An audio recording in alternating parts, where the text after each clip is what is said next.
In this video we're going to take a quick look at the Nokia DC-19 portable USB charger. Now this is the latest in a line of accessories like this from Nokia. The DC-19 got announced in September and it's just coming into the shops now.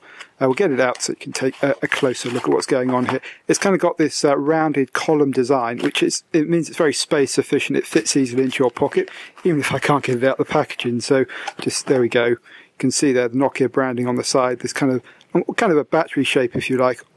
On this top end here, you can see we've got 4 LED lights as well as a power button. Now that power button, you press it and it'll actually give an indication of how much charge is left in this DC-19.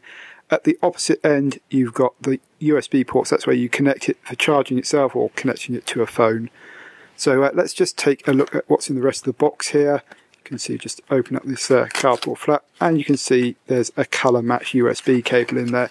That's for connecting the to the phone. There's also an instruction booklet there along with some kind of warranty information. Let's just show you how it works. You plug in the USB port there, make sure I get it the right way round, and then you plug the other end into a phone. Obviously that's just going into your standard micro USB port, in this case a Lumia 925, and you can see there that it started charging. Now how big is the capacity on this DC-19?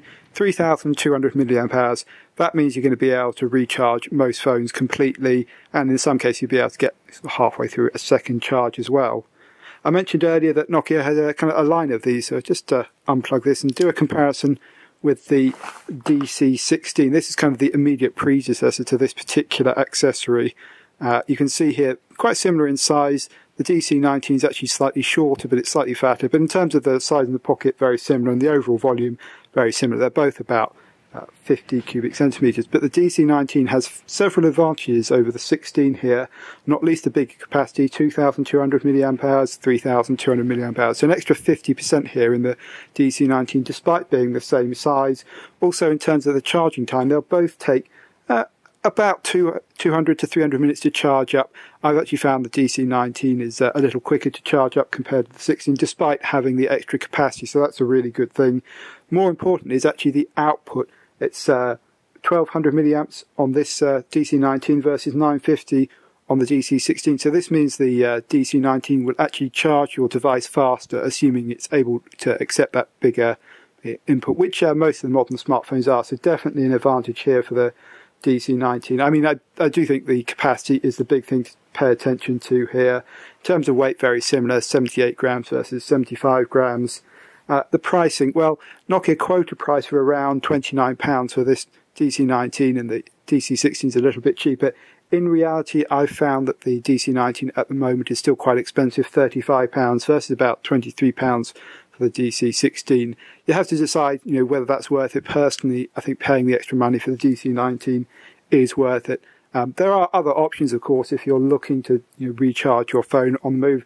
Here, for example, is the HTC battery bar. Now, quite substantially bigger, but it does have a bigger capacity, 6,000 milliamp hours, so almost twice what you get with this. But having said that, you could carry 2 DC-19s. It's up to you.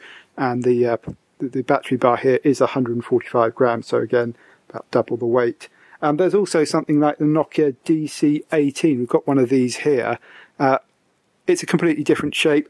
I would actually say the DC-18 is one of Nokia's weaker accessories in this area. It's really designed for the Asha phones rather than the smartphones.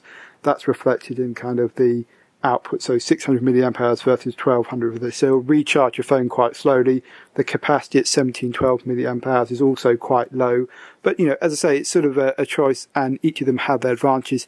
I do think the DC-19 here is a really great accessory, kind of a must-have for every smartphone owner, simply because we all know that the battery capacity on phones is really such that you'll get a good day's usage out of most of them. But if you're looking to do more, it's just not going to be there. And so if you want to charge up your phone without going near a wall socket, this is a very good option. Particularly I like the size of it, very portable. So there you go, that was a quick look at the DC-19.